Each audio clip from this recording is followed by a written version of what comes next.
In the vast darkness between stars, where light takes centuries to travel and empires rise and fall like waves upon cosmic shores, there exists a truth that every spacefaring civilization learns eventually. Some learn it through whispered legends passed down through generations. Others learn it through ancient warning beacons left by species long extinct. A few unfortunate races learn it the hard way, through fire, blood, and the complete annihilation of everything they ever built. The truth is simple, carved into the memory banks of 1,000 different species in 1,000 different languages, but always meaning the same thing. There's a world at the edge of the Orion Arm, a small blue planet orbiting an unremarkable yellow star, where something sleeps. Something that the universe itself seems to have forgotten on purpose. Something that every galactic council, every star empire, every conquering fleet has been warned about since before recorded history. The warning is always the same. Do not wake them. Do not touch their world. Do not even let them know you exist. Let them sleep. Let them dream their small dreams on their small world. Because if they ever wake up, if they ever look up at the stars and decide they want them, nothing in this universe will be able to stop them. For 10,000 years, every species followed this command. And then one species decided they knew better. The Galactic Concord had stood for 12,000 standard cycles. It was not the first great alliance of spacefaring civilizations, and those who remembered their history knew it would probably not be the last. But for now, in this era of the universe, the Concord represented the closest thing to unified galactic governance that had ever existed. 742 species spread across 3 spiral arms of the galaxy, all bound together by treaties and trade agreements, and the simple, practical understanding that cooperation was more profitable than conquest. The Great Chamber of the Concord was located on Nexus Prime, an artificial world constructed at the mathematical center of known civilized space. The chamber itself was a masterpiece of engineering, a vast dome that could shift its atmosphere, gravity, and temperature to accommodate any species that wished to address the assembly. Today, the chamber was configured for a standard oxygen-nitrogen mix, with gravity set to a comfortable 0.8 standard units. The lighting was soft and diffuse, designed to be easy on the eyes of most carbon-based life forms. High Arbiter Velcroth stood at the central podium, his elongated gray form draped in the ceremonial robes of his office. The Velcathi were an ancient species, one of the founding members of the Concord, and they had held the position of High Arbiter for the last 3,000 cycles. Velcroth himself had served in the role for nearly 200 cycles, which meant he had seen much and learned even more.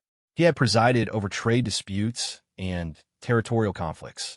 He had mediated peace between species that had been at war for centuries. He had witnessed the rise of new civilizations and the quiet decline of old ones. But in all his years, in all his experience, he had never seen the chamber as tense as it was today.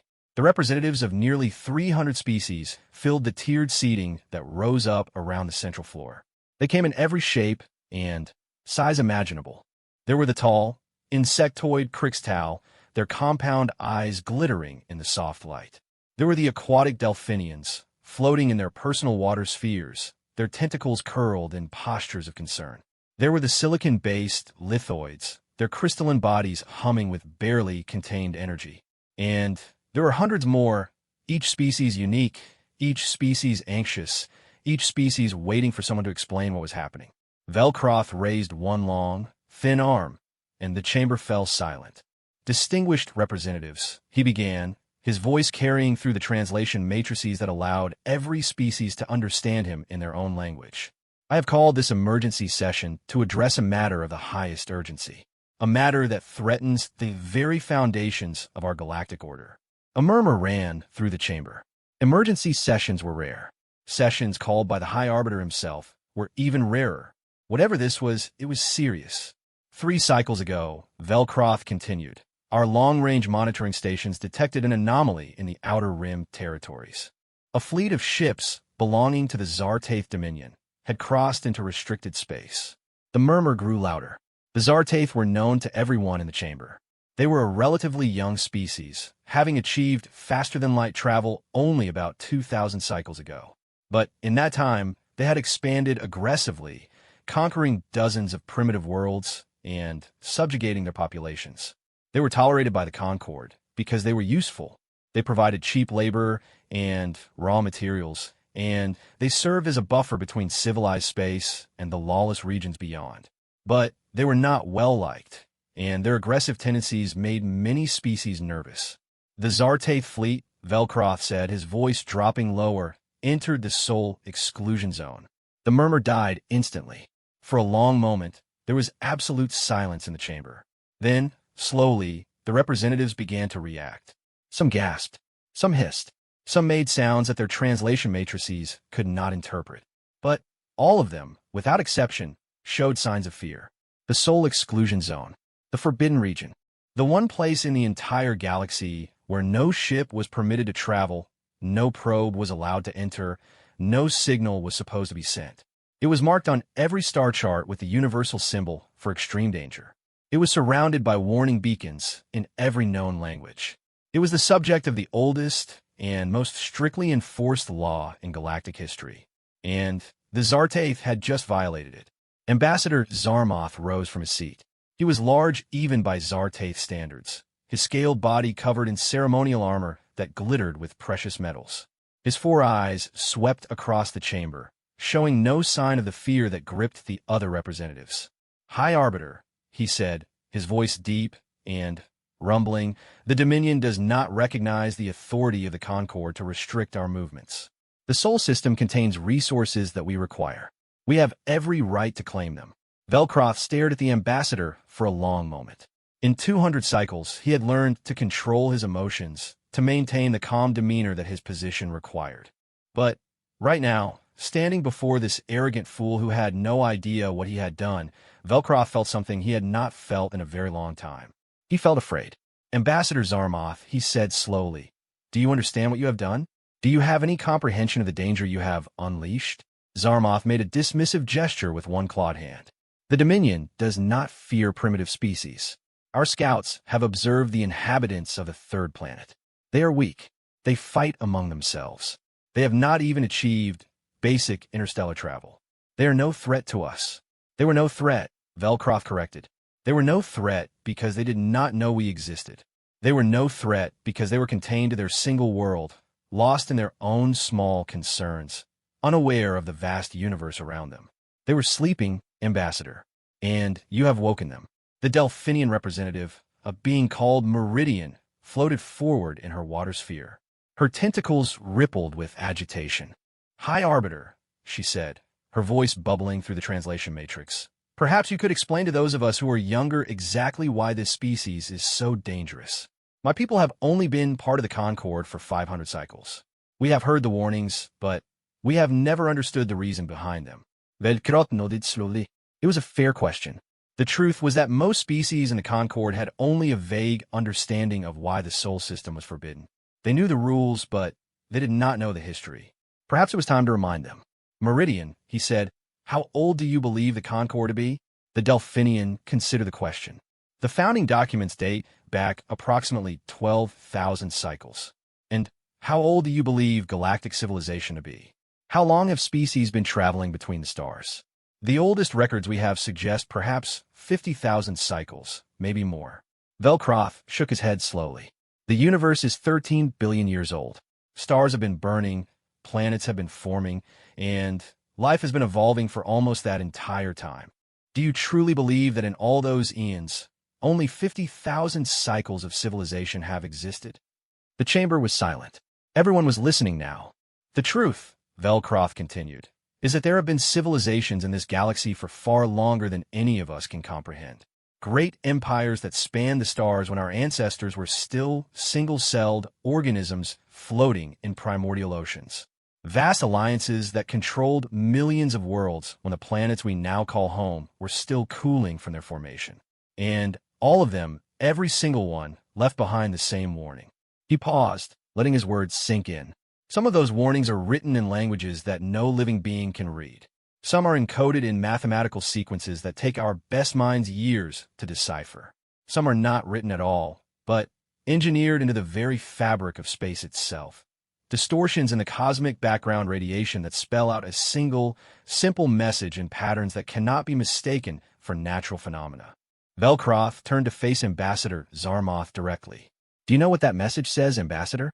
The same message, repeated by 1,000 different civilizations across billions of years. Zarmoth said nothing. For the first time, there is uncertainty in his 4 eyes. The message says, leave the third planet of the Sol system alone. Do not contact its inhabitants. Do not reveal yourselves to them. Do not interfere with their development. Let them remain on their world, focused on their own affairs. Let them sleep. Elder Crixtal, the oldest member of the assembly, rose from his seat. His insectoid body was bent with age, his chitin faded and cracked, but his compound eyes were still sharp. High Arbiter, he said, his voice clicking and buzzing through the translator, I am old enough to remember the last time a species ignored this warning. It was 4,000 cycles ago. The Mithrani Collective decided, as the Zartaith have decided, that they did not need to fear a primitive species. They sent a fleet to the Sol system. They established a base on the 4th planet, the Red One, and began to harvest its resources. The chamber was utterly silent. Many of the younger representatives had never heard this story. The inhabitants of the 3rd planet detected their presence within a cycle. Crixtal continued. At first, they did not believe what they were seeing. They argued among themselves about whether it was real or a mistake. But eventually they accepted the truth. They were not alone in the universe, and something had invaded their system without their permission. He paused, his ancient eyes growing distant with memory. The Mithrani did not take them seriously. Why would they? The natives had only just begun to explore their own system. Their ships were primitive, slow, powered by chemical rockets that seemed laughably crude compared to Mithrani technology. The Mithrani had been traveling between stars for 10,000 cycles. They had weapons that could crack planets and shields that could withstand the heat of a sun. What could these primitives possibly do to them? What happened? Meridian asked, her voice barely above a whisper. The natives learned, Crixtal said simply. That is what happened. That is what always happens with that species. They learned. In the space of a single generation, they went from chemical rockets to fusion drives. In the space of a decade after that, they developed their first faster-than-light prototype. The Mithrani were still laughing at them when the first native warship appeared in orbit around their base. He fell silent for a moment, and when he spoke again, his voice was heavy with something that might have been grief. The war lasted 3 cycles.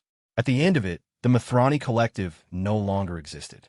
Not defeated, not conquered, erased. Every world they had colonized was either destroyed or occupied. Every ship they had built was either captured or reduced to atoms. Every member of their species was either dead or had surrendered unconditionally. A civilization that had existed for 12,000 cycles, wiped out in 3 cycles by a species that had only learned of their existence 4 cycles earlier. The chamber erupted in chaos. Representatives were shouting, gesturing, demanding answers. Some were calling for immediate military action against the Sol system. Others were demanding evacuation procedures. A few simply sat in stunned silence, trying to process what they had just heard. Velcroft raised his arm again, and, slowly, the chamber quieted. The natives, he said, did not pursue the matter further. Once the Mithrani were destroyed, they returned to their world and resumed their previous activities. Within a few generations, they had convinced themselves that the whole affair had been some kind of misunderstanding, a first contact gone wrong. They chose to believe that the universe was fundamentally peaceful, that the Mithrani had been an anomaly, and that any other species they encountered would be friendly. He shook his head slowly. They forgot what they had done. They went back to sleep, and the Concord, understanding the danger, established the exclusion zone to ensure they would never be woken again. We placed the warning beacons. We made the laws. We did everything possible to make sure that no one would ever make the same mistake the Mithrani made. He turned back to Zarmoth, and now there was no hiding the anger in his voice. Until now, until you decided that your ambition was more important than the survival of galactic civilization. Zarmoth had gone very pale beneath his scales. For the first time, he seemed to understand the magnitude of what he had done. High Arbiter, he said, his voice no longer arrogant, but pleading, we did not know. The records you speak of, the warnings, they were not shared with us. We are a young species. We were never told the full history. Because the full history is classified, Velcroft replied coldly. Because we believe that the less species knew about those creatures, the safer everyone would be. Because we hoped that the warnings would be enough without the explanations. He turned to address the full chamber. That policy has now failed. So let me be clear about what we are facing. The species on the third planet of the Sol system calls itself humanity. They call their world Earth. And they are, without question, the most dangerous form of life that has ever evolved in this galaxy. A lithoid representative, its crystalline form flickering with internal light, spoke up. High Arbiter, with respect, how can a species that has not even achieved interstellar travel be considered dangerous? We have weapons that can destroy stars. We have fleets that number in the millions. What could they possibly do against the combined might of the Concord? Velkrotlaft? It was not a pleasant sound. That is exactly what the Mithrani said. That is exactly what every species that has ever confronted humanity has said. And they have all learned the same lesson. He paused. Humanity does not fight wars the way we fight wars. They do not seek to defeat their enemies. They seek to destroy them. Utterly. Completely. They do not stop when they have won. They stop when the threat to their existence has been permanently eliminated. He began to pace across the central floor, his robes sweeping behind him. But that is not what makes them truly dangerous. What makes them dangerous is their adaptability. Every species in this chamber has a way of doing things. We have our technologies, our tactics, our strategies. We have refined them over thousands of cycles, and we are very good at them, but we are also limited by them. We think in certain ways, we approach problems in certain ways because that is how our minds work. He stopped pacing and faced the assembly. Humanity has no such limitations. Their minds are chaos given form. They can look at a problem and see 100 different solutions where we would see one. They can take our own technologies and, within years, improve them beyond anything we imagined. They can fight us with our own weapons and beat us, and then they can invent new weapons that we never dreamed of and beat us with those too. The chamber was silent again, but it was a different kind of silence now. It was the silence of creatures beginning to understand their own mortality. There is a reason, Velkroth said quietly, that every ancient civilization left the same warning. There is a reason that the Sol system has been forbidden for billions of years. Humanity is not just another species. They are a force of nature, a cosmic anomaly, a glitch in the peaceful evolution of galactic life. They were never supposed to exist. And once they are awakened, once they are aware of the threats that surround them, they will not rest until those threats are eliminated. Ambassador Zarmoth sank back into his seat, his 4 eyes wide with horror. "What have I done?" he whispered. "You have doomed us all," Velkroth replied. "Unless we can find a way to fix this, unless we can convince humanity that the Zartaith acted alone, that the rest of the galaxy means them no harm, unless we can somehow put them back to sleep." Elder Krixtal clicked his mandibles thoughtfully. "And if we cannot?" Velkroth was silent for a long moment. When he spoke again, his voice was barely audible. "Then, we had better pray that they are merciful. Because if they are not, then there will be no place in this galaxy where any of us will be safe." The emergency session lasted for many more hours, but nothing of substance was decided. How could it be? No one knew what to do. No one had ever planned for this scenario, because no one had ever believed it would happen. The warnings had been clear, the laws had been strict, and everyone had assumed they would be enough. They were not. In the Sol system, 3 light years away from the chaos of the Concord chamber, something was stirring. The Zartaith fleet had been detected. Their presence had been confirmed. And across the small blue world called Earth, in laboratories and military installations and government facilities, people were asking questions. Questions that would change the universe forever. The humans were waking up, and the universe would never be the same. The detection happened at 3:47 a.m. Eastern Standard Time, in a facility buried deep beneath the mountains of Colorado.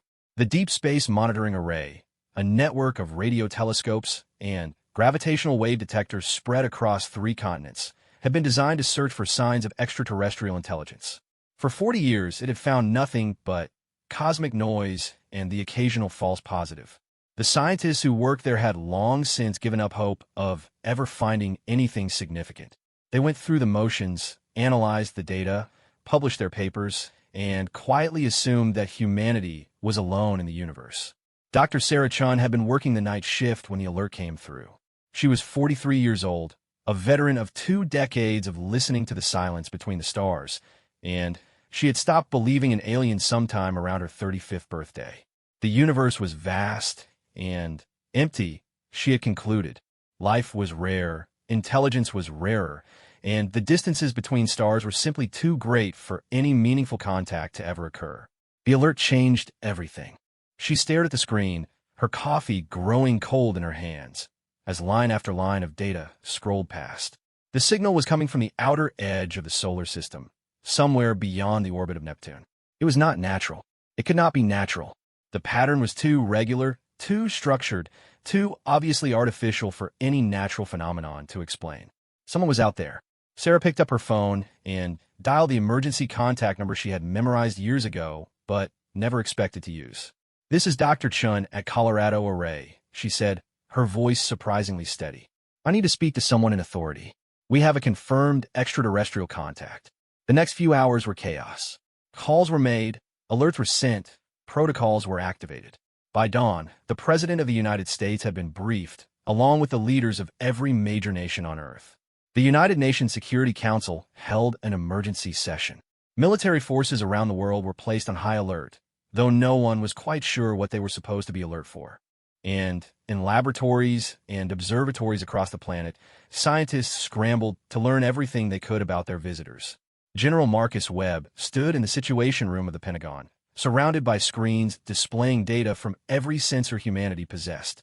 He was 62 years old, a veteran of 3 wars and countless smaller conflicts, and he had thought he'd seen everything. He had been wrong. "What do we know?" he asked, his voice clipped and professional.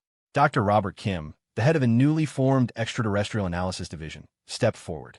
He was young for his position, barely 40, but he had a reputation for brilliant insight and complete honesty. Right now, he looked like he had not slept in days. "We know there are approximately 50 ships," Kim said, pointing to a holographic display that showed the outer solar system. "They entered our system through some kind of faster-than-light transit point near the Kuiper Belt 3 days ago. They've been moving in system ever since, decelerating as they approach. Their destination? Mars. Specifically, they seem to be heading for a location in the Hellas Basin in the southern hemisphere." Webb frowned. "Why Mars? Why not Earth?" "We don't know," Kim admitted. "Maybe they're not interested in us. Maybe they're mining resources. Maybe they're establishing a base before making contact. We simply don't have enough information to determine their intentions." "What do we know about their technology?" Kim hesitated. "General, their technology is significantly more advanced than ours. Their ships are larger than anything we could build, and they're traveling at speeds we can't match. Based on their energy signatures, we estimate they have access to power sources orders of magnitude greater than our best fusion reactors. Can we fight them?" The question hung in the air. It was the question that everyone had been thinking, but no one had wanted to ask. "Honestly," Kim said, "no, not with anything we currently have. Our most advanced weapons would be like throwing rocks at a tank. If they decide to attack us, there's nothing we could do to stop them." Webb nodded slowly. It was not the answer he wanted, but it was the answer he had expected. Humanity had always assumed that if they ever met aliens, the encounter would be between equals. The idea that they might meet a species so far advanced that conflict was meaningless had never really been considered. "Then, our priority is communication," Webb said. "We need to find out who they are, what they want, and whether they intend us harm. Everything else is secondary." The communication effort began immediately. Teams of linguists, mathematicians, and computer scientists worked around the clock to develop a message that could be understood by any intelligent species. They started with basic mathematics, prime numbers, and simple equations, the universal language that any technological civilization would understand. They moved on to images, representations of humanity, and Earth that would convey who we were without words. And they broadcast everything on every frequency they could manage, hoping that somewhere in that alien fleet, someone was listening. Someone was. Fleet Commander Zarvoth stood on the bridge of his flagship, watching the primitive signals flood the communication channels. He was the leader of the Zartaith Expeditionary Force, a position of great honor that he had earned through decades of successful conquests. He had subjugated primitive species before. He knew how this worked. You showed them your power, you demonstrated your superiority, and then you gave them a choice between submission and destruction. It was simple. It was efficient. It had never failed. But something about this situation made him uneasy. "Commander," his science officer reported, "the natives are attempting to communicate with us. Their signals are primitive, but structured. They appear to be using mathematical concepts as a common reference point. Zarvoth made a dismissive gesture. Of course they are. They're trying to show us they're intelligent. As if that matters.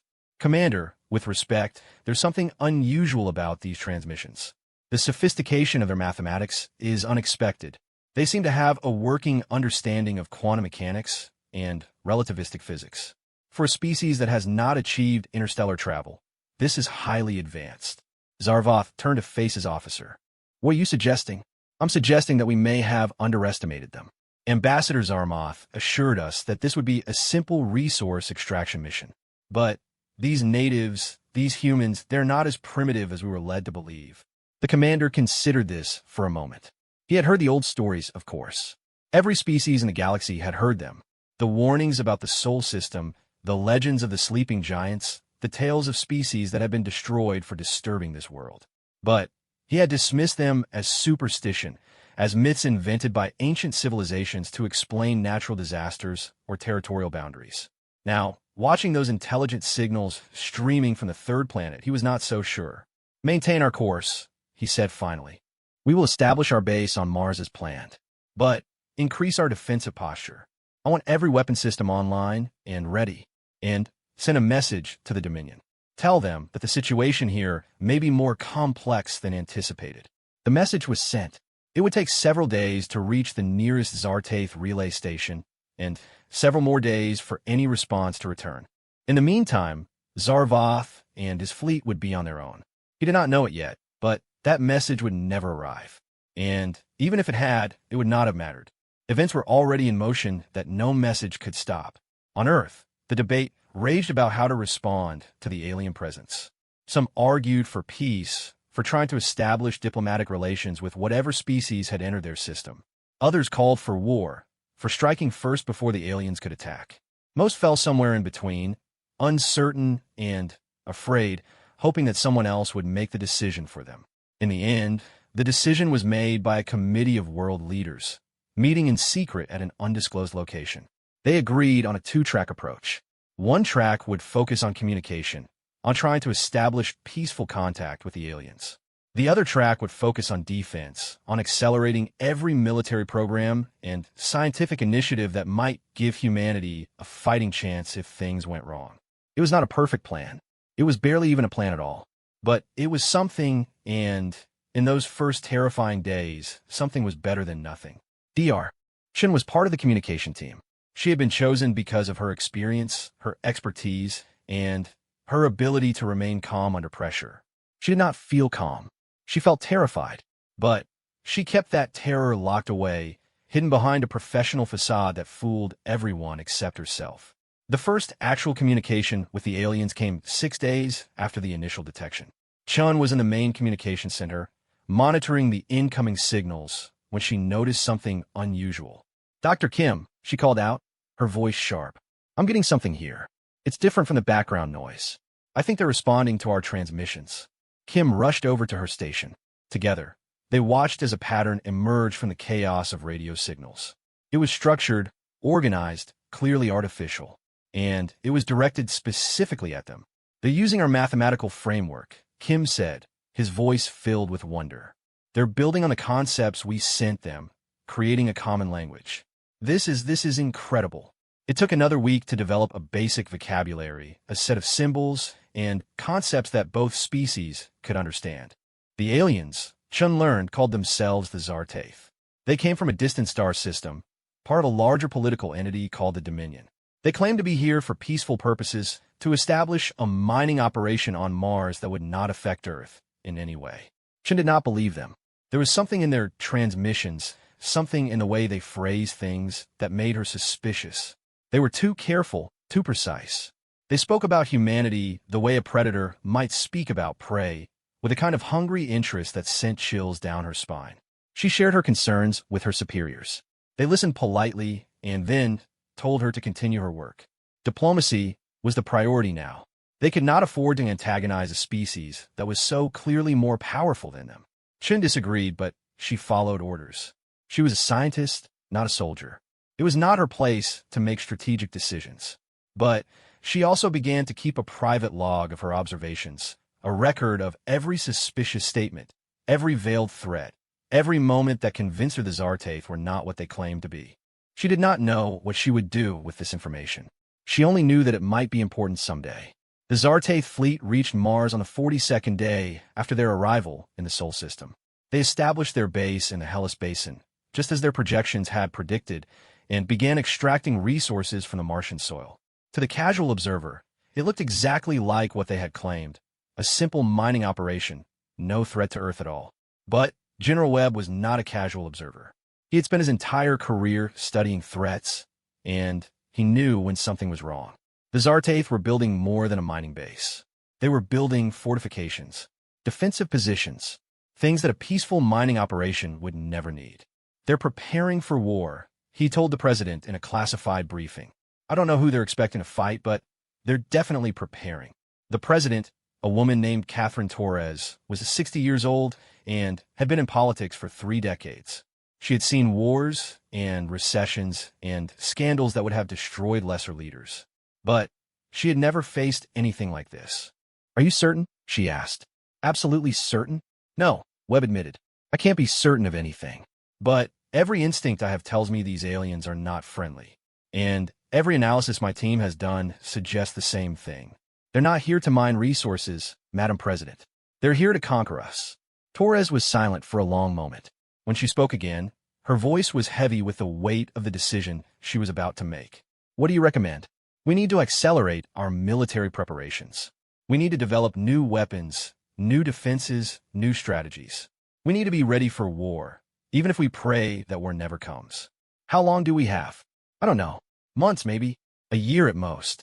They're still establishing their base, still bringing in supplies and reinforcements. But eventually they'll be ready. And when they are, they'll come for us. Torres nodded slowly. Do what you need to do, General. You have my full support and the full resources of the United States government. Whatever you need, you'll get. Webb saluted and left the room. He had work to do. The next few months were a frenzy of activity. Research programs that had been dormant for decades were revived and expanded. Scientists who had been working on theoretical projects were reassigned to practical applications. Factories that had been producing consumer goods were converted to military production. And slowly, impossibly, humanity began to prepare for a war they had never imagined. Dr. Chun watched all of this with a mixture of hope and despair. She continued her communication work, still trying to establish a genuine dialogue with the Zartath. But she could feel the walls going up on both sides. The aliens were becoming more guarded, more careful about what they revealed. And her own government was becoming less interested in diplomacy and more focused on military solutions. We're going to war, she said to Kim one evening, as they sat in the cafeteria of the communication center. Aren't we? Kim nodded slowly. It looks that way.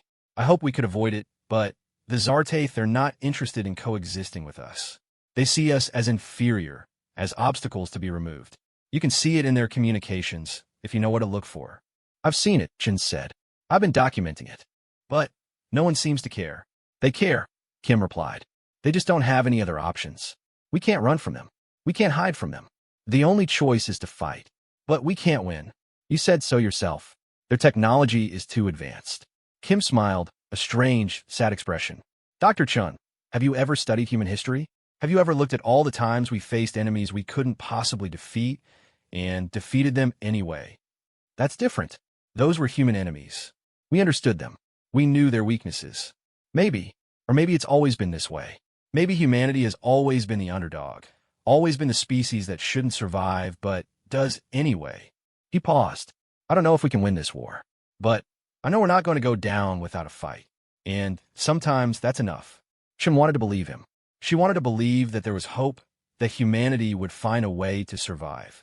But as she looked up at the stars, as she thought about the alien fleet that was even now preparing to destroy everything she loved, she could not shake the feeling that they were all doomed. She did not know that on the other side of the solar system, Fleet Commander Zarvoth was having similar doubts. His base was complete, his forces were in position, and everything was ready for the invasion. But something was bothering him. The humans were not behaving the way primitive species were supposed to behave. They were not panicking, not fragmenting into warring factions. not making the mistakes that conquered peoples always made. They were organizing. His intelligence reports showed a dramatic increase in human military activity. New weapons were being developed, new ships were being built, new strategies were being formulated. All of this was expected, of course. Every species tried to resist at first, but the speed of the human response was unprecedented. They were adapting faster than any species he had ever encountered. Commander, his tactical officer reported, "We have detected a new human vessel in orbit around their fourth planet. It appears to be a military craft of some kind." Zarvoth frowned. "Their fourth planet? But that's Jupiter. They don't have the technology to reach Jupiter." "Apparently they do now, sir. Our analysis suggests they've developed a new propulsion system in the last 3 months. It's crude by our standards, but effective. At their current rate of advancement, they could have ships capable of reaching our base within 6 months." 6 months. Zarvoth had planned to wait at least a year before attacking, to give his forces time to fully prepare. But if the humans were advancing this quickly, he might not have that luxury. "Increase surveillance of human activities," he ordered. "I want to know everything they're doing. And prepare our forces for early deployment.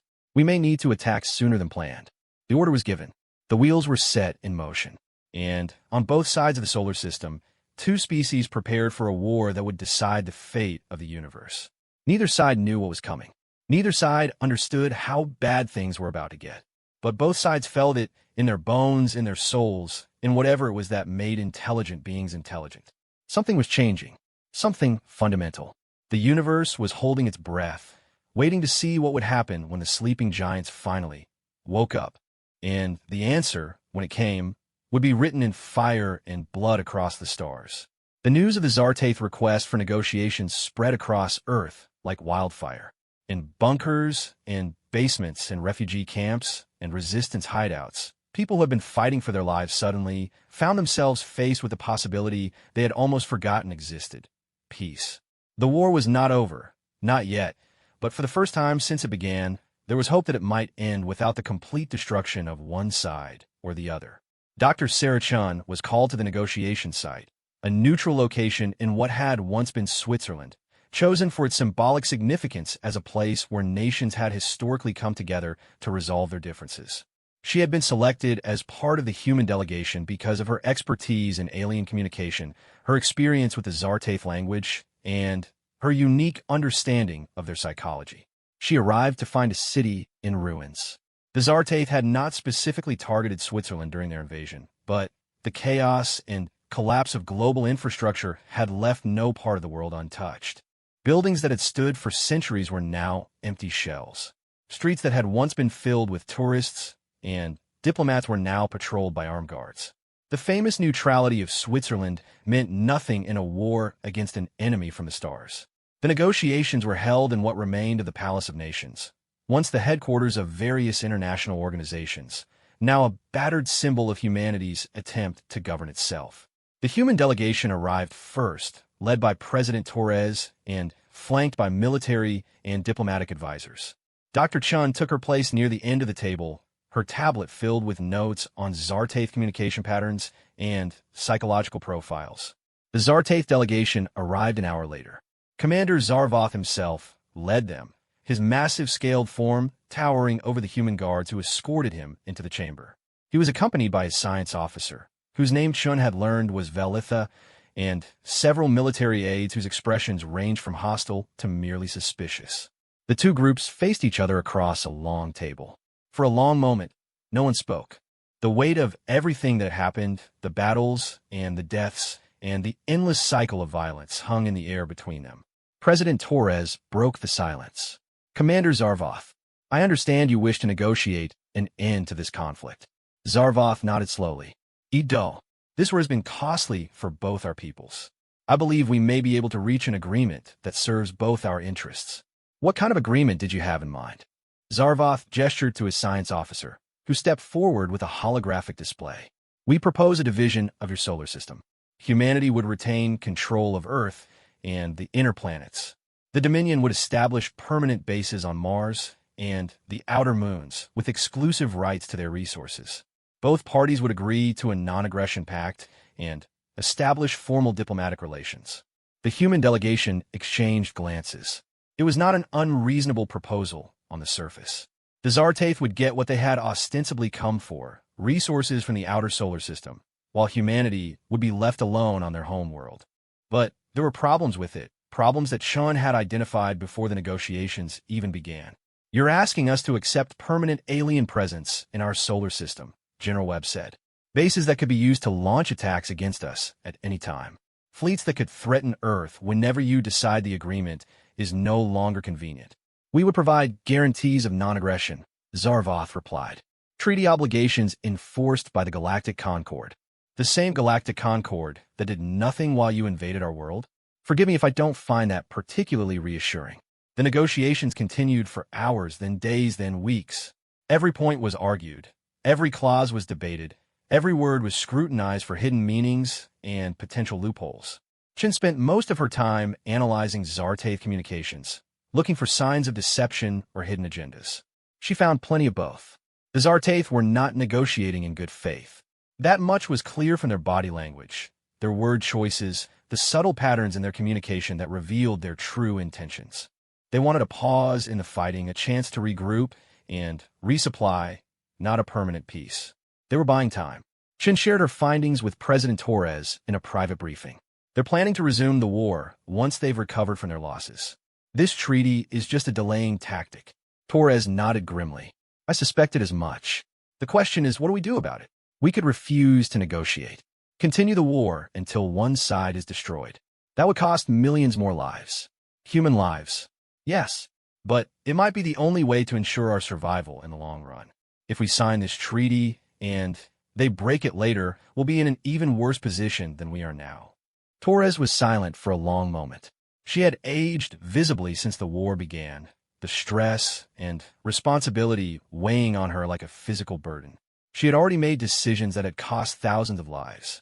Now she was being asked to make another decision that might cost millions more. "There's another option," Chin said quietly.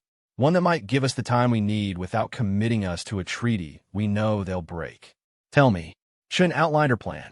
It was risky, perhaps even reckless, but it might be the only way to turn the situation to humanity's advantage. Torres listened carefully. When Chin finished, the president sat in silence for several minutes, turning the idea over in her mind. "You're suggesting we play their game," she said finally. "Use their tactics against them." "Yes. They want to buy time to rebuild their forces. We can use that same time to prepare for the next phase of the conflict. When the war resumes, we'll be ready. And if they suspect what we're doing, they won't. They're too arrogant to believe we could outmaneuver them. They think they're smarter than us, more experienced, more sophisticated. That arrogance is their weakness, and we can exploit it." Torres smiled. It was not a happy smile, but it was a determined one. "Do it. Whatever you need, whatever resources you require, you'll have them. But this has to work, Dr. Chun. If it doesn't, we may not get another chance." The negotiations concluded 3 days later with the signing of the Sol Accords. On the surface, it was a victory for the Zartath. They received everything they had asked for: permanent bases in the outer solar system, exclusive resource rights, diplomatic recognition from the human governments. In exchange, they agreed to withdraw their forces from Earth and its immediate vicinity, to release all human prisoners, and to establish formal relations with the United Nations. Both sides celebrated the agreement. The Zartath because they believed they had achieved their objectives without having to continue the costly war. The humans because they believed they had bought time and preserved their independence. Neither side trusted the other, but both sides were willing to pretend otherwise for the sake of the public. Behind the scenes, the real work began. Chun was appointed director of Project Prometheus, a secret program to develop technologies that could match or surpass those of the Zartath. She was given unlimited resources, the best scientists from every nation, and complete operational freedom. Her only mandate was results. The project was based in a facility deep beneath the Rocky Mountains, far from any Zartath monitoring stations, hidden from their sensors by layers of rock and sophisticated countermeasures. Here, hundreds of researchers work around the clock on problems that had seemed impossible just months before.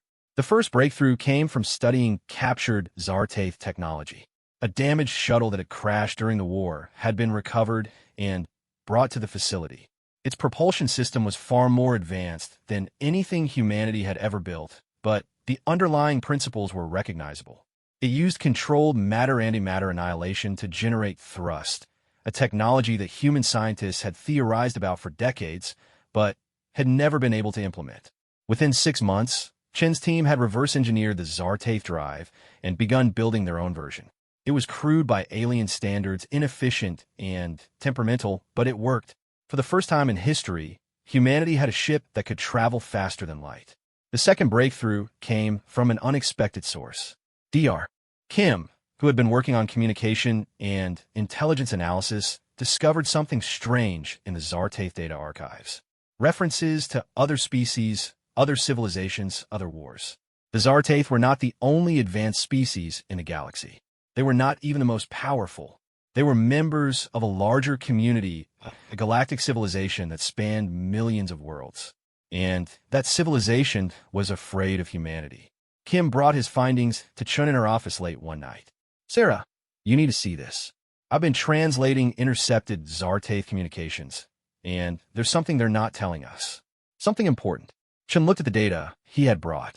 It was a collection of references to humanity scattered across thousands of different documents, communications, reports. Most of them were recent, related to the war. But some were old. Very old. "What am I looking at?" she asked. "These are references to Earth from Zartath historical archives. And not just Zartath. They've collected records from other species, too. Look at this one." He pointed to a document that appeared to be written in a completely different language.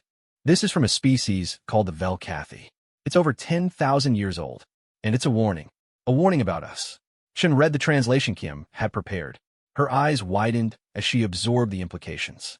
"They've known about us for thousands of years," she said. "They've been watching us, monitoring our development, and they've been afraid of us the entire time. Not just them, every species in the galaxy. There are warnings about humanity in archives from dozens of different civilizations. Some of them are billions of years old. Whoever left them, whatever species they belonged to, they all said the same thing. Leave Earth alone. Don't contact the humans. Don't let them know you exist." Shin sat back in her chair, her mind racing. Why were they so afraid of? I don't know. The warnings never explain. They just say that humanity is dangerous, that we're some kind of existential threat to galactic civilization. They call us various things in different languages, but the translations all come out roughly the same. Deathworlders, apex predators, the sleeping giants. The sleeping giants, Chin repeated. That's what Zarvoth called us during the negotiations. He said the old warnings told everyone to let us sleep. And they woke us up, Kim said. By invading our system, by starting this war, they did the one thing that every species in the galaxy has been trying to prevent for billions of years. They woke us up. Chun stared at the data, feeling the weight of what she was learning. Humanity had always believed they were alone in the universe. Then they had learned they were not alone, but were merely one species among many. Now they were learning something even more profound. They were special, unique, feared. We need to know more, she said. We need to understand why they're afraid of us. What is it about humanity that makes us so dangerous? I've been trying to figure that out. The warnings don't explain, but I've been comparing them to our own history, our own development. And I think I found something. Kim pulled up a chart showing the technological development of various species. Look at this. The Zartath achieved faster-than-light travel 2,000 years ago. In that time, their technology has advanced maybe 10–15%. The Velcathi achieved it 12,000 years ago. Their advancement over that period is even smaller. He pointed to a line at the bottom of the chart. Now look at us. We achieved powered flight 120 years ago. We split the atom 80 years ago. We went to the moon 55 years ago. And now, less than 2 years after first contact, we have faster-than-light travel. Chun stared at the chart. We're advancing faster than they are. Much faster. Not just faster. Exponentially faster. Every other species in the galaxy follows a pattern of slow, steady development. They discover something new, they refine it over centuries, they gradually improve it. We discover something new, and we immediately start pushing it to its limits, looking for ways to make it better, finding applications no one else has ever thought of. Is that why they're afraid of us? I think it's part of it. But there's something else. Kim hesitated. Sarah, have you ever wondered why we're the way we are? Why humans evolved to be so aggressive, so adaptable, so determined to survive at any cost. Evolution. Natural selection. We developed on a world where only the strongest and smartest survived. Exactly. A death world. A planet where everything is trying to kill you. Extreme temperature variations, predators at every turn, diseases that mutate faster than the immune system can adapt. Most species in the galaxy evolved on much gentler worlds. Stable climates, abundant resources, few natural threats. They developed intelligence gradually over millions of years because they had no pressure to do otherwise. Kim leaned forward. We didn't have that luxury. We evolved under constant pressure, constant threat, constant competition. Every generation that survived passed on its genes to the next. The weak died. The slow died. The stupid died. Only the strong, the fast, the clever survived. And that made us different, Chen said. It made us terrifying. Every other species in the galaxy looks at the universe and sees a garden to be cultivated. We look at the universe and see a battlefield to be conquered. They build their civilization slowly, carefully, minimizing risk and avoiding conflict. We charge forward recklessly, taking risks that no rational species would take, fighting battles that no reasonable species would fight. Chen thought about the war they had just fought. The desperate resistance, the suicidal attacks, the refusal to surrender even when surrender was the only logical option. She thought about Captain Rodriguez, ramming his ship into an enemy cruiser with no hope of survival. She thought about the millions of ordinary people who had picked up weapons and fought against an enemy they could not possibly defeat. We're not rational, she said slowly. We're not reasonable. And that's what scares them. Yes, because they can predict rational species. They can anticipate what a reasonable enemy will do. But they can't predict us. They can't understand why we do the things we do. And that unpredictability, that irrationality, makes us the most dangerous thing in the galaxy. Chun was silent for a long time, processing everything Kim had told her. The implications were staggering. Humanity was not just another species struggling to find its place in the cosmos. Humanity was something unique, something that the entire galaxy had been dreading for billions of years. And now that they were awake, now that they knew about the universe around them, there was no going back to sleep. We need to tell the president, Chun said finally. This changes everything. The briefing took place the next morning in a secure room beneath the White House. President Torres listened as Chun and Kim explained their findings, her expression growing more serious with each revelation. So the entire galaxy has been afraid of us since before we existed, she said when they finished. And the Zartaith invasion was the one thing that everyone was trying to prevent. Yes, Madam President. The Zartaith didn't know what they were getting into. They saw us as just another primitive species to be conquered. They didn't understand why the warnings existed. Torres was quiet for a moment. And now? What does this mean for our current situation? Chen took a deep breath. It means that we have an opportunity. The Zartaith have violated the most fundamental law of galactic civilization. They woke the sleeping giants. When the rest of the galaxy finds out what they've done, there will be consequences. What kind of consequences? I don't know exactly. But for what we've learned, it seems like the other species take these warnings very seriously. The Zartaith may find themselves isolated, punished, possibly even destroyed for what they've done. Torres considered this. And humanity? What happens to us? That depends on what we do next. The galaxy is afraid of us, but they're also watching us. They want to see what kind of species we are. If we prove that we're a threat to galactic civilization, they may decide to eliminate us before we become too powerful to stop. But if we prove that we can be reasoned with, that we're not the monsters they fear, we might be able to find a place for ourselves among the stars. So our choices are peaceful coexistence or war against the entire galaxy. Essentially, yes. Torres stood up and walked to the window. Outside, the world was still recovering from the devastation of the war. Cities were being rebuilt. Economies were being restored. People were learning to live with the knowledge that they were not alone in the universe. It was a fragile time, a time when one wrong move could tip the balance toward chaos. We've always been good at war, she said quietly. That's what our history teaches us. That's what the galaxy fears about us. But we've also been good at other things. Art, science, philosophy, love. The capacity for greatness is not limited to destruction. She turned back to face Chun. We're going to prove them wrong. We're going to show the galaxy that humanity is more than just violence and conquest. We're going to become the species they need us to be, not the species they fear we are. How do we do that, Madam President? Torres smiled. We do what humans have always done when faced with impossible challenges. We adapt, we learn, we grow, and we become something better than we were before. The next phase of Project Prometheus shifted focus. Instead of concentrating solely on weapons and military technology, the program expanded to include diplomatic initiatives, cultural exchanges, and scientific collaborations. The goal was no longer just to defend humanity against alien threats, but to demonstrate that humanity could be a constructive member of galactic society. The first official human diplomatic mission to the Galactic Concord departed 6 months later. Chen was part of the delegation, serving as chief advisor on alien communication and psychology. Their ship, the UES Prometheus, was the first human vessel capable of interstellar travel, a symbol of everything humanity had achieved in the years since first contact. The journey to Nexus Prime, the capital of the Concord, took 3 weeks. Chen spent most of that time studying everything they had learned about galactic politics, trying to prepare for the challenges ahead. The Concord was vast and complex, with hundreds of member species and thousands of years of history. Navigating it successfully would require all the skill and intelligence humanity could muster. They arrived to find a galaxy in turmoil. News of a human victory over the Zartath had spread far and wide, and it had shaken the foundations of galactic civilization. A primitive species, one that had not even achieved interstellar travel, had defeated one of the Dominion's fleets and forced them to negotiate for peace.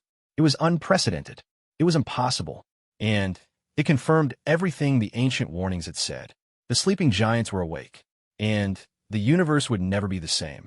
High Arbiter Velcroth received the human delegation in his private chambers, far from the public spectacle of the Grand Assembly. He was older than any human could imagine, his gray form bent with the weight of centuries, but his eyes were still sharp and keen. Dr. Chun, he said, his voice carrying the weariness of one who had seen too much. I have been following your career with great interest. Your work in understanding Zartath psychology was instrumental in your species' victory. Thank you, High Arbiter. I only did what was necessary. Necessity. Yes, that is a concept your species seems to understand very well. He gestured for her to sit. Tell me, Dr. Chun, what do you want? It was a simple question, but Chen knew it carried enormous weight. What she said next could determine the future of human galactic relations. We want what every species wants, she said carefully. Security, prosperity, a place in the universe where we can live and grow without fear. We don't want to conquer anyone. We don't want to dominate anyone.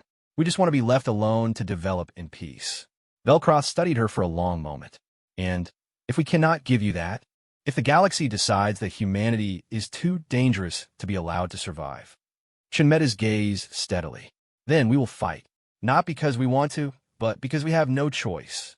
You know what we're capable of. You've seen what we did to the Zartath. If you force us to defend ourselves, we will.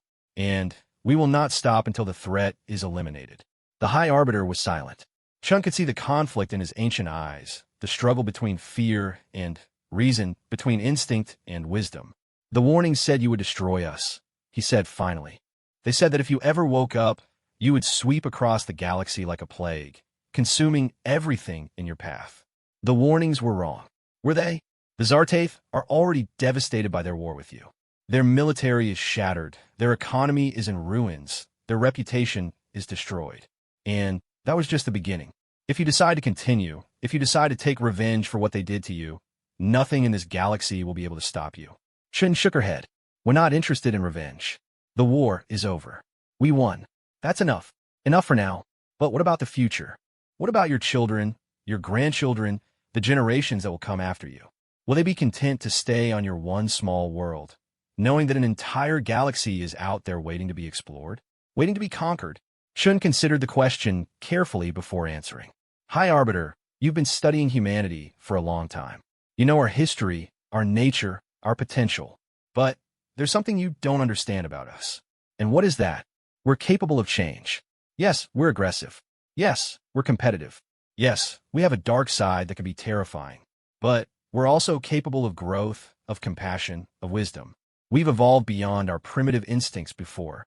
We can do it again. She leaned forward, her voice intense. Give us a chance. Work with us instead of against us. Help us become the species you want us to be, instead of the species you fear. Because if you push us away, if you treat us as enemies, then, yes, the warnings will come true.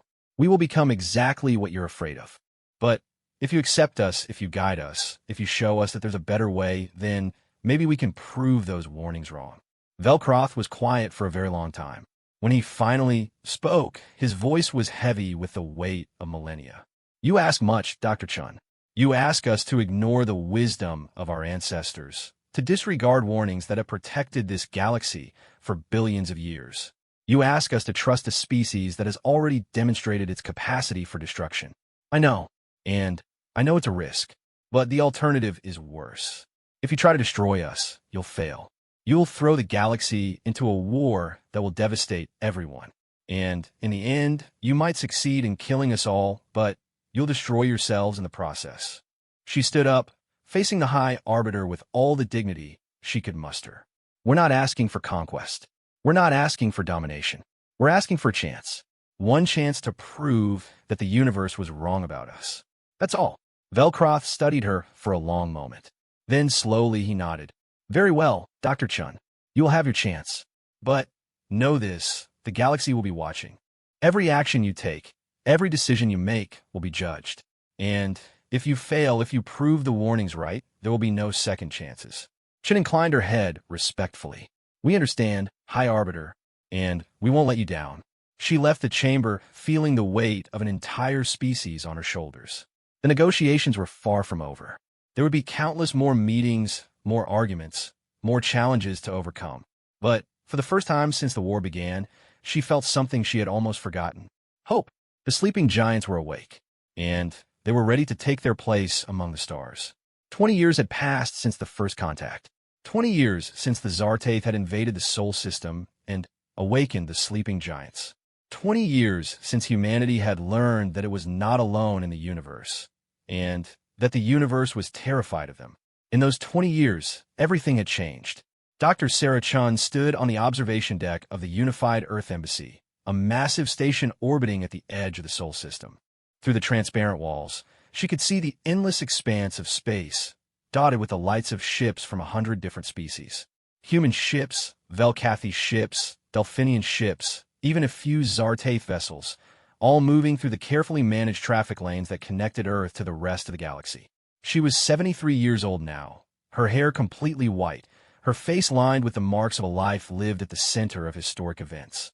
She had been part of every major milestone in humanity's integration into galactic society. The first treaties, the first trade agreements, the first cultural exchanges. She had watched humanity grow from a terrified species defending its home world to a respected member of the Galactic Concord. It had not been easy. There had been setbacks, conflicts, moments when it seemed like everything would fall apart. Some species had never accepted humanity, had never gotten over their fear of the sleeping giants. Others had tried to exploit them, to manipulate them, to use their power for their own ends. And there had been humans who wanted to prove the warnings right, who wanted to conquer the galaxy and show the universe exactly how dangerous they could be. But in the end, the better angels of human nature had prevailed, not because humans were inherently good, but because they had chosen to be good. They had looked at the path of destruction and domination and decided they did not want to walk it. They had chosen a different way, a harder way, a way that required patience and wisdom and the constant struggle against their own darker impulses. And the universe had noticed. Shin turned as the door behind her opened. A familiar figure entered the observation deck, his insectoid body bent with the weight of extreme age, his compound eyes still bright and sharp. Dr. Chun, Elder Crixtal said, his voice clicking through the translator. I hoped I would find you here. May I join you? Of course, Elder. It's good to see you. Crixtal moved slowly to stand beside her at the window. They had first met 20 years ago at the emergency session of the Concord where the human crisis had been discussed. Since then, they had worked together on countless projects, becoming not just colleagues, but friends. You were thinking about the past, Crixtal observed. About how far your species has come. Shin smiled. Is it that obvious? I have known you for 2 decades, my friend. I can read your expressions, even if they are different from my own. They stood in silence for a moment, watching the ships move through the void. I remember, Crixtal said finally, the day you first arrived at Nexus Prime. The fear in the Grand Assembly was palpable. Everyone expected you to be monsters, destroyers, the embodiment of everything the ancient warnings had predicted. And now, Crixtal made a sound that might have been a laugh. Now they argue about trade agreements and cultural exchanges. Now they complain about human tourists visiting their worlds and human music playing in their entertainment venues. Now they debate whether human cooking spices should be regulated or if human fashion trends are corrupting their youth. He turned to face her. You have done something unprecedented, Dr. Chun. Something that no one believed was possible. You have taken the most feared species in the galaxy and made them ordinary, accepted, boring even, and that is perhaps the greatest achievement in the history of galactic civilization. Shin laughed softly. Boring. Is that what we are now? To most species, yes. The fear has faded, replaced by familiarity. Human ambassadors attend diplomatic functions. Human scientists collaborate on research projects. Human artists perform in theaters across the galaxy. The sleeping giants are no longer sleeping, but they are also no longer giants. They are simply neighbors. It was true, Chen knew. The transformation had been gradual, almost imperceptible, but it was real. Humanity had proven itself not through conquest or domination, but through the everyday work of building relationships, solving problems, contributing to the common good. They had become part of the galactic community, not by force, but by choice. There are still those who fear us, she said. There always will be. Fear is not easily overcome, especially fear that has been cultivated for billions of years. But they're a minority now. Most species have come to see humanity as you truly are. Dangerous, yes, but also capable of restraint. Powerful, but also willing to cooperate. Different, but not evil. She nodded slowly. It was more than she had dared to hope for, back in those dark days when the war was raging and extinction seemed inevitable. They had come so far, achieved so much. But there was still more to be done. Elder, she said, there's something I've been meaning to discuss with you. A proposal I've been developing with President Martinez and the rest of the human leadership. Crixtal tilted his head curiously. Tell me. Chen activated a holographic display, showing a map of the galaxy. For 20 years, we've been focused on integration, on proving ourselves, on showing the galaxy that we're not the monsters the warnings described. And we've succeeded more or less. But I think it's time to take the next step. She highlighted a region of the map, a vast expanse of space near the galactic core. There are species out there who have never encountered the Concord. Civilizations struggling alone in the darkness, facing threats they don't understand and can't overcome. The Concord has a policy of non-interference with pre-contact species, but that policy was created when the galaxy was at peace. You're talking about the Void Swarm, Crixtal said, his voice suddenly serious. The Void Swarm. Every species in the galaxy knew the name, and every species feared it. An artificial intelligence of unknown origin, created by a long-dead civilization that had been expanding slowly across the galactic core for millions of years. It consumed everything in its path, breaking down worlds and civilizations into raw materials for its own expansion. The Concord had managed to contain it, to slow its advance, but they had never been able to stop it entirely. The swarm is accelerating, Chen said. Our analysts have been tracking its expansion for the past decade, and the rate is increasing. It's adapting, learning, becoming more efficient. If current trends continue, it will reach Concord space within the next century. Crixtal was silent. He knew the threat was real. Everyone knew. But the Concord had been unable to find a solution. The swarm was too vast, too relentless, too alien. Every weapon they deployed against it was analyzed and countered. Every strategy they tried was adapted to and overcome. What are you proposing? He asked. Chen took a deep breath.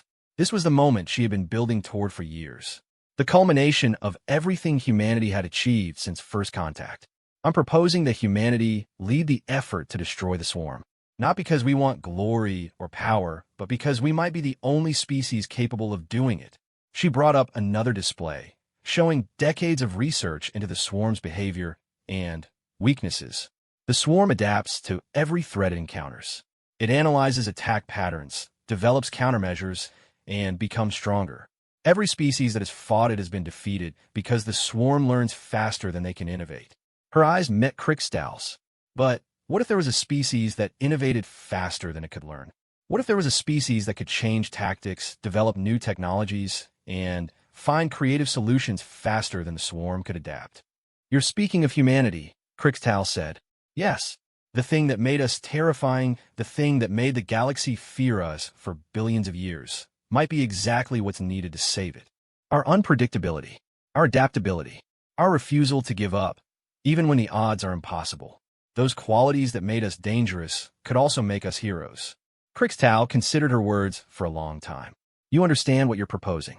If humanity leads this war, if you're the ones who finally destroy the swarm, you will no longer be ordinary. You will be saviors, heroes, the species that save the galaxy. I know, and you understand the risk. If you fail, if the swarm defeats you, humanity might be destroyed. Everything you've built over the past 20 years, everything you've achieved could be lost. I know that too. But we didn't wake up just to be safe. We didn't survive just to be comfortable. We woke up to make a difference, to be part of something greater than ourselves. Chun smiled. Besides, we're humans. We're very good at winning wars we're not supposed to win. Krickstow made his laughing sound again. That you are, my friend. That you are. He turned back to the window, gazing out at the stars. I will support your proposal in the Concord. Not everyone will agree, but I believe you are right. Humanity may be the only hope we have against the swarm. And perhaps this is why the universe created you. Perhaps this is your purpose. Chun stood beside him, looking out at the same stars. Somewhere out there, in the vast darkness between galaxies, something ancient and terrible was growing. Something that had consumed civilizations for millions of years. Something that seemed unstoppable. But humanity had faced impossible odds before. They had survived extinction events and ice ages and world wars. They had clawed their way up from the mud of a hostile world to reach for the stars. They had fought off an alien invasion and earned their place among the stars. They could do this too. The Concord voted 3 months later. The debate was fierce, with some species arguing that humanity was still too dangerous, too unpredictable, to be trusted with such a critical mission. Others argued that the risk was too great, that if humanity failed, the galaxy would be left defenseless. But in the end, the motion passed. Humanity would lead the campaign against the Void Swarm. Not alone, but at the head of a coalition that included some of the most powerful species in the galaxy.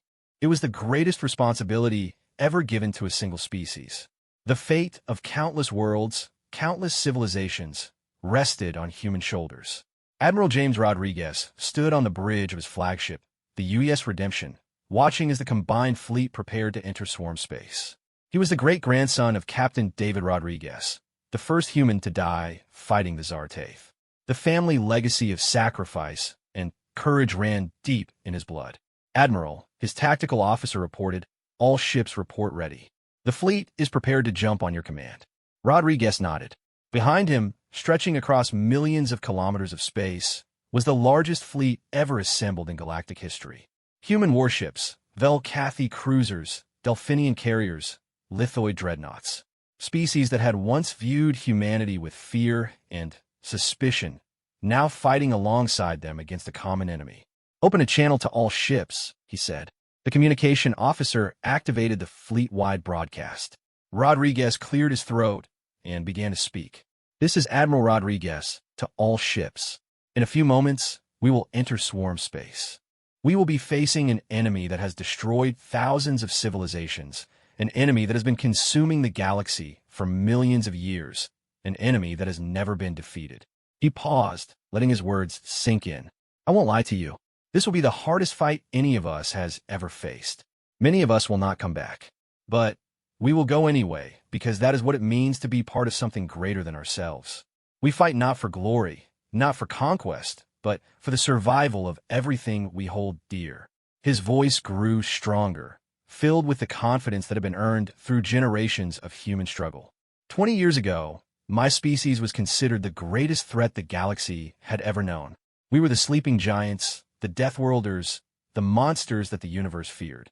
And maybe some of that is true, Maybe we are dangerous. Maybe we are unpredictable. Maybe we are everything they said we were. He smiled. But today we're going to prove that being dangerous isn't always a bad thing. Today we're going to take everything that makes humanity terrifying and aim it at something that deserves to be afraid. Today, the sleeping giants fight for the galaxy that once wanted to destroy them. He raised his fist. For Earth. For the Concord. For everyone who has ever looked up at the stars and wondered if they were alone. We are humanity, and we do not go quietly into the night. The fleet roared its approval across every communication channel. Humans and aliens alike, united in a common purpose, ready to face the darkness together. All ships, Rodriguez commanded. Jump! The fleet vanished in a flash of light, hurtling toward the greatest battle in galactic history. Behind them, on 1,000 worlds scattered across the galaxy, billions of beings watched and waited. They had put their faith in the species that had once terrified them. They had bet the future of civilization on the sleeping giants. And somewhere in the vast archives of the universe, in the warning beacons and ancient messages that had been left by long-dead civilizations, a new entry was being written. It said, the humans have awakened. They have proven the warnings right and wrong at the same time. They are everything we feared and everything we hoped. They're the end of the galaxy as we knew it and the beginning of something new, something better, something that could never have existed without them. The sleeping giants are sleeping no more, and the universe will never be the same. Dr. Sarah Chun watched the fleet departure from the observation deck of the embassy.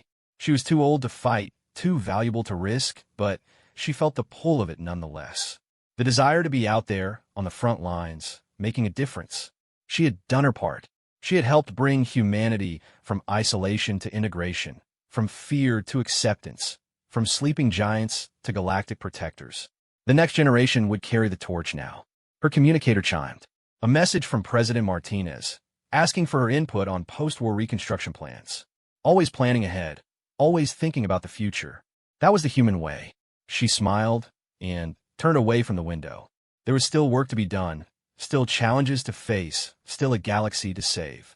But for the first time in her life, she was absolutely certain that humanity was up to the task. They were the sleeping giants. They had awakened. And they were exactly what the universe needed them to be. Not destroyers, not conquerors, not the monsters of ancient legend, but guardians, protectors, heroes. The galaxy had tried to keep them asleep. The galaxy had regretted waking them. And now, the galaxy would learn to be grateful that they had ever existed at all. This was the human story. From cave dwellers to star conquerors. From isolated primitives to galactic saviors. From sleeping giants to the guardians of everything. And it was only the beginning.